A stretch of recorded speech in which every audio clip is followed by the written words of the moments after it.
नमस्कार। हम जब भी प्लेटो की रचनाओं के संदर्भ में बात करते हैं तो इनकी तीनों महत्वपूर्ण पुस्तकें जो कि राज व्यवस्था से संबंधित हैं,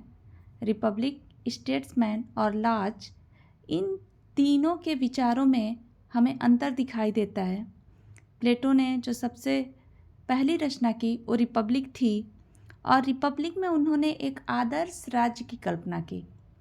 आदर्श राज्य के लिए दार्शनिक शासकों की कल्पना की और एक ऐसे नैतिक वातावरण की कल्पना की जो आत्मा के गुणों से संचालित होता है। प्लेटो ने अपनी इस पुस्तक में एक राम राज्य को स्थापित करने की बात कही, जबकि उन्हें लगा कि ऐसा करना संभव नहीं है, तो उन्होंने अपनी दूसरी रचना स्टेट्समैन के अंतर्गत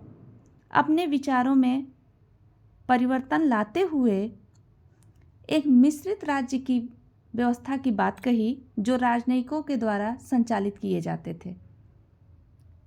वहीं जब वो लाज की तरफ आगे बढ़ते हैं तो उनका दृष्टिकोण वास्तविकता से जुड़ जाता है और वह एक ऐसे राज्य की कल्पना करते हैं जो नियमों और कानूनों द्वारा संचालित होता है। इसीलिए कहा जाता है कि रिपब्लिक का राज्य आइडियल या यूटोपियन काल्पनिक राज्य है, स्टेटमेंट में संभावित राज्य की बात की गई है, जबकि लाज में वास्तविक राज्य जो कि इस धरातल पर संभव है के संदर्भ में प्लेटो ने लिखा है। प्लेटो के रिपब्लिक के अनुसार शासक में बुद्धि, साहस एवं संयम, न्याय के गुण हो। स्टेटमेंट के अनुसार शासक में बुद्धिमान, पारंपरिक प्रथाओं तथा अलिखित दैवीय नियमों का ज्ञान, जबकि लाज के अनुसार शासक में लिखित कानूनों के आधार पर शासन व्यवस्था को संचालित करने की क्षमता होनी चाहिए।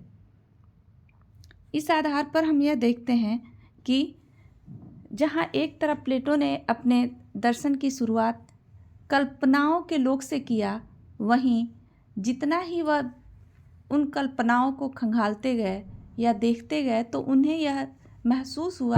कि उसे हम इस मानवीय धरातल पर नहीं ला सकते हैं और धीरे धीरे स्टेटमेंट से लाज तक जाते जाते उन्होंने अपने दृष्टिकोण में व्यापक परिवर्तन किया और एक संभावित राज्य का ढांचा हमारे समक्ष प्रस्तुत किया है।